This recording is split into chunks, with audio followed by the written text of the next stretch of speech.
जोहार, मैं डॉक्टर नीरज मील और इस वक्त आप बने हुए हैं खबर गवाह पर। और इस वक्त खबर गवाह पर एक ऐसी मुलाकात करने जा रहे हैं जो बहुत ही खास है। खास इसलिए कि मेरे साथ 3 बहनें हैं जिन्होंने नीट को न केवल क्रैक किया है बल्कि एक साथ नीट में अपना चयन करवा कर सबको चौंका दिया है, घर वालों को भी और कोचिंग वालों को भी। परिचय करवा दूं मैं इनका। सबसे पहले मेरे पास बैठी हैं लाल टी शर्ट के अंदर पलक बिवाल। पलक बिवाल का जो AIR रैंक है वो 682 है। उनके बाद सानिया बिवाल हैं जिनका रैंक 5583 है। और उसके बाद जो बैठे हैं गुंजन बिवाल, इनका AIR ऑल इंडिया रैंक की अगर बात करें तो 8674 है। तीनों बहनें हैं। क्या ये क्रम सही है? आप सबसे बड़ी हैं, फिर छोटी हैं, फिर सबसे छोटी हैं? नहीं, ये सबसे बड़ी है। आप बड़ी हैं सबसे, यानी कि आप बीच में बैठी हैं, फिर आपके बाद ये हैं। तो आप देख सकते हैं कि जो तीनों बहनें हैं वो यहाँ पर हैं। पलक से मैं बात करना चाहूँगा, पहला सवाल करना चाहूँगा। पलक, क्या आपने पलक नहीं झपकाई ऐसी कि सिलेक्शन हो गया? कैसा अब आपको लग रहा है कि तीनों बहनों का सिलेक्शन एक साथ हुआ है? हाँ, भी खुशी है, भी तीनों का हम सबका सिलेक्शन हो गया। मतलब घर वाले क्या सोच रहे हैं कि अब ज़्यादा मेहनत उनको नहीं करनी पड़ेगी आप पर, क्योंकि आपने तीनों ने एक साथ ही सिलेक्शन करवा लिया? हाँ, ये तो है ही घर में तो। अच्छा, थोड़ा-सा पलक जो है वो कुछ अलग सोच रही होंगी दिमाग में। सानिया जी के पास चलते हैं। सानिया, क्या दीप जो इंस्टीट्यूट है, ये पहला साल है और आप तीनों बहनों ने इसी साल में इनको एक बहुत बड़ी सौगात दे दी। ऐसा क्या इन्होंने घोल कर पिला दिया आपको इसी एक साल के अंदर कि आपने तीनों ने अपना ही सिलेक्शन करवा लिया? सर की बातों को फॉलो किया, सर जो बोलते थे उसको फॉलो किया, तो आज हम तीनों बहनें डॉक्टर बन गई। और सर की सर जो बोलते थे वैसा करते थे, और सर क्लास में जो पढ़ाते थे वो प्रॉपर ध्यान देते थे, और फिर उसको घर पे जाके रिवाइज भी करते थे। अच्छा, दीप करियर इंस्टीट्यूट जो है भाई सर ने खोला, भाई सर के नाम से मशहूर है। गुंजन, आपसे पूछना चाहूंगा, भाई सर की कौन सी विशेषता, करेक्टरिस्टिक्स, कुछ भी कह लो, आपको अच्छी लगी, जो आपको यूं लगता है कि दूसरी कोचिंग्स में आपको नहीं मिल पाती? क्या बताना चाहिए? भाई सर के बारे में तो जो सर क्लास में पढ़ाते थे, सर का पढ़ाने का तरीका था वो सबसे ही अलग था। सर अपने डायलॉग्स लिखवाते थे, उनसे हमें जल्दी कॉन्सेप्ट समझ आ जाता था और हमें क्लास में ही याद हो जाता था। सर का पढ़ाने का अंदाज बिल्कुल अलग ही है। अ, पलक, आपसे पूछना चाहूंगा, उन्होंने बताया कि अंदाज अलग है, तो भाई सर का क्या स्टाइल, अगर पूछा जाए उनके सब्जेक्ट के रिगार्डिंग, तो आप उदाहरण देकर क्या बताना चाहेंगे? सर ऐसे डायलॉग से जो डेली लाइफ में ऐसे यूज़ होते हैं उस तरीके से ही सर हमको इतना क्लियरिटी से समझाते थे, तो अच्छे से हमारे कॉन्सेप्ट क्लियर हो जाते थे। उस अच्छा, मटेरियल की बात की जाए तो आपसे ही पूछना चाहूंगा, मटेरियल कौन सा बेस्ट रहा आपके लिए? क्लासरूम की नोट्स या भाई सर का कुछ अतिरिक्तांक वो निकालते रहते हैं वो, या क्वेश्चन फ्रेमिंग, वो क्या कुछ बताना चाहेंगे? हाँ, सर के नोट्स तो बहुत ही अच्छे थे। सर के जो नोट्स होते हैं वो बिल्कुल एनसीईआरटी बेस होते हैं।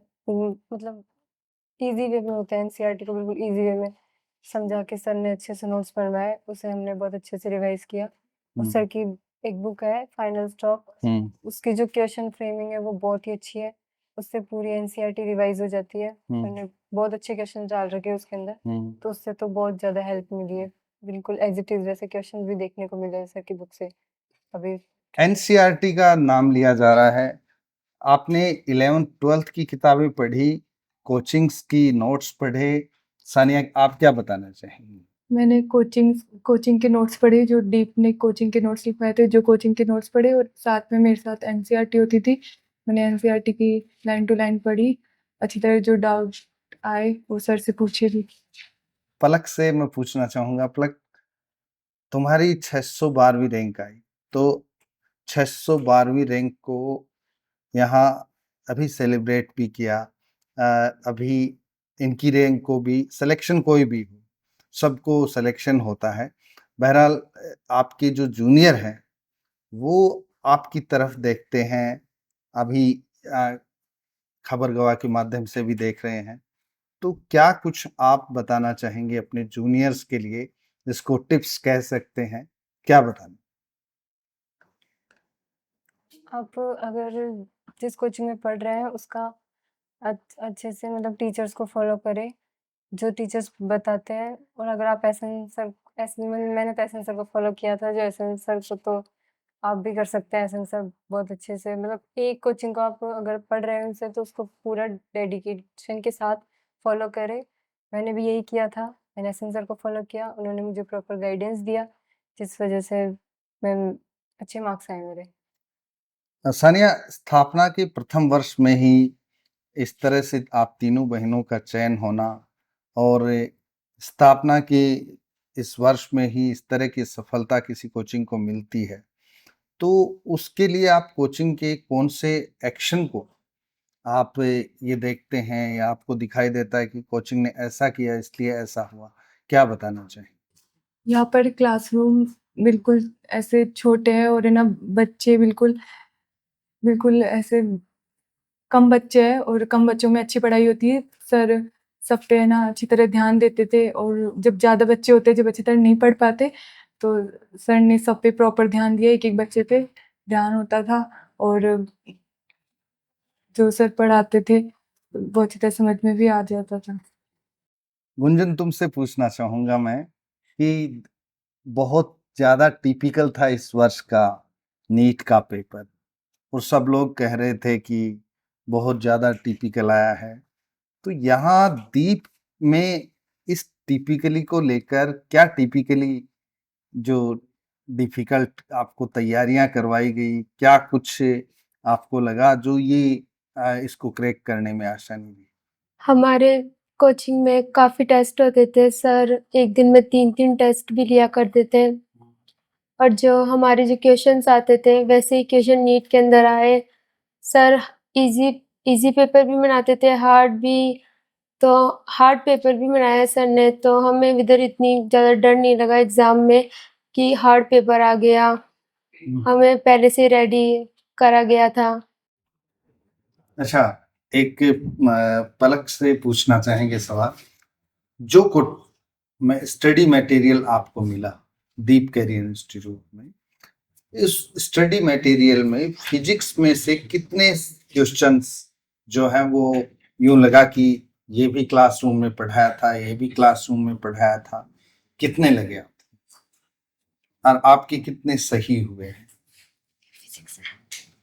फिजिक्स तो वैसे इस बार बहुत हार्ड आई थी। मतलब एनसीईआरटी की जो क्वेश्चंस होते हैं वही डायरेक्टली इस बार तो जो एग्जाम्पल वाले क्लासरूम में ये आपको बताया था? हाँ, ये सर ने पढ़ाया हमें। मतलब सर देते थे हमको क्वेश्चंस करने के लिए एग्जाम्पल जैसे, और ना इस एनसीईआरटी की बुक्स के एक्सरसाइज भी देते थे कि 10 क्वेश्चन ऐसे देते थे सर करने के लिए। तो उनको सॉल्व तो हम कर ही लेते थे, और जो में डाउट होता था सर से पूछ लेते थे, और कॉन्सेप्ट बिल्कुल वैसा नीट में आया है। हार्ड पेपर एनसीईआरटी से बन गया, इसीलिए फिजिक्स का पेपर हार्ड लग रहा है। वरना अगर आप एनसीईआरटी से अच्छे से पढ़ते हैं एनसीईआरटी तो फिजिक्स में डाउट जो क्लियरेंस होता है, डाउट जो आपके आते हैं, उनका क्या रोल रहता है? वो आपको उलझाते हैं या आपको सुलझाते हैं, आगे बढ़ने के लिए बताते हैं? नहीं, जो सर क्वेश्चन जैसे क्वेश्चन होता है तो उसको तो हम पहले तो खुद अच्छे से करते हैं, है ना? पूरा दिमाग लगा के जो भी कैसे भी करना चाहें वैसे करते हैं, और फिर जो नहीं अगर होता ही नहीं है तो फिर वो सर के पास में सर बताते हैं कि आपने ऐसे सोचा है तो उसको ऐसे सोचना चाहिए था। सर ऐसे करके बताते हैं तो फिर थोड़ा दिमाग चलता है तो हो जाता है वो भी। सानिया, आपसे ये पूछना चाहेंगे कि केमिस्ट्री जो है उसका केमिस्ट्री के भी फाइनल स्ट्रोक के नाम से बुक आई थी, उसमें से कितने क्वेश्चंस आए और आपके सही हुए? वैसे 7-8 क्वेश्चन आए थे फाइनल स्ट्रोक से, अच्छा, मेरे पूरे सही थे वो। सातों सही थे, यानी कि फाइनल स्ट्रोक जो है वो आपका पढ़ना सार्थक रहा। अच्छा, केमिस्ट्री की बात की जाए तो केमिस्ट्री का पेपर भी हार्ड था फिजिक्स की तरह या ठीक था, लेवल कैसा था? केमिस्ट्री का तो ठीक था। ठीक था। तो केमिस्ट्री आपकी स्टडी मटेरियल में से कितने सवाल पूछे गए, क्या लगता है आपको? जो टेस्ट में दिए थे क्वेश्चन उस टाइप के क्वेश्चन थे सारे। गुंजन, तुम क्या कहना चाहोगी? फिजिक आपकी बायोलॉजी को अगर बात की जाए तो क्या तुमने देखा परीक्षा में, क्या यहाँ क्लासरूम में, क्या बताना चाहोगे? बायोलॉजी तो एनसीईआरटी बेस ही थी बिल्कुल, और हमारे भी यहाँ पर एनसीईआरटी बेस ही क्वेश्चंस बनाए जाते हैं। ऐसे नया क्वेश्चन तो कोई सा ही नहीं लगा, सारे क्वेश्चन देखे हुए थे। लैंग्वेज अलग थी, ऑप्शंस अलग थे, नहीं क्वेश्चन तो सारे सेम ही थे, जैसे हमारे यहाँ पर टेस्ट में दिए जाते हैं, हमें वैसे क्वेश्चन मिले। एक अंतिम सवाल तीनों से अलग-अलग हम जानना चाहेंगे। गुंजन, तुम ही शुरुआत कर दो। क्या कुछ कोचिंग्स की भूमिका को लेकर कहोगी कि तैयारी जब हम करते हैं या तो कोचिंग की भूमिका कितनी रहती है, आपके लिए कितनी रही? आप क्या बताना चाहेंगी? ज़्यादातर तो कोचिंग का ही था, 70% कोचिंग का और 20% मेरा, 10% घर वालों का। अच्छा, सानिया, तुम क्या बताना चाहोगे कि ये जो कोचिंग्स की भूमिका है वो कितनी थी? टाइम मैनेजमेंट कितना था? क्या कुछ बताना चाहोगे? कोचिंग की तो बहुत ज़्यादा होती है, मैं तो कोचिंग पे डिपेंड थी पूरी, और कोचिंग में ही आके ना सेल्फ स्टडी करती थी, और यहाँ पे कैंप लगता था, वहाँ पे सेल्फ स्टडी होती थी, टीचर डाउट सब बताते थे, तो कोचिंग पे डिपेंड थी, सारा कोचिंग से ही हुआ है। टाइम मैनेजमेंट को लेकर पलक, आप क्या बताना चाहेंगी? क्योंकि आपकी 612वीं रैंक आई है, अपनी दोनों बहनों से काफ़ी बेहतरीन प्रदर्शन आपने किया है।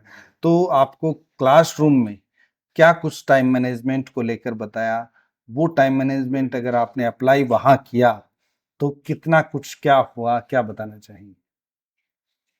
जैसे यहाँ टेस्ट लगते थे हुँ। वैसे मैंने वहाँ पर भी ऐसे सोच के किया कि ये भी कोचिंग का ही टेस्ट है।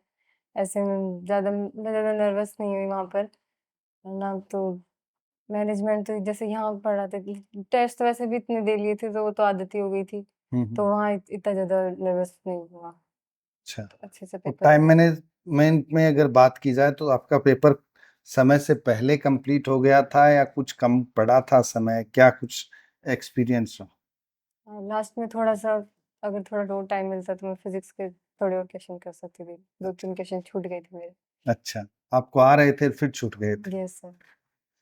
तो ये थी 3 बहनें और 3 सिस्टर्स का कमाल, नीट को क्रैक किया है एक साथ, और इस नीट को क्रैक करने के साथ-साथ इन्होंने ये भी बताया है कि टाइम मैनेजमेंट किस तरह से होना चाहिए और एक बड़ी कोचिंग की बजाय नई उभर कोचिंग कैसे उभर सकती है, और न एक यूँ कहा जाए कि बड़ी कोचिंग की बजाय छोटी कोचिंग भी अच्छा कमाल कर सकती है, आपकी सफलता में आपके साथ रह सकती है। कोचिंग का मतलब मार्गदर्शन होता है, मार्गदर्शन कहीं से भी मिल सकता है।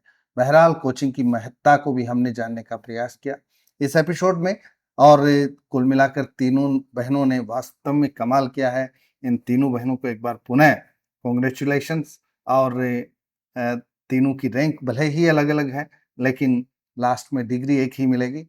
आप कहीं मत जाइए, जनता के मुद्दों पर खबर गवाह का उलगुलान जारी रहेगा। इस एपिसोड में इतना ही। अपनी राय कमेंट बॉक्स में ज़रूर दीजिएगा, बहुत महत्वपूर्ण है। जोहार।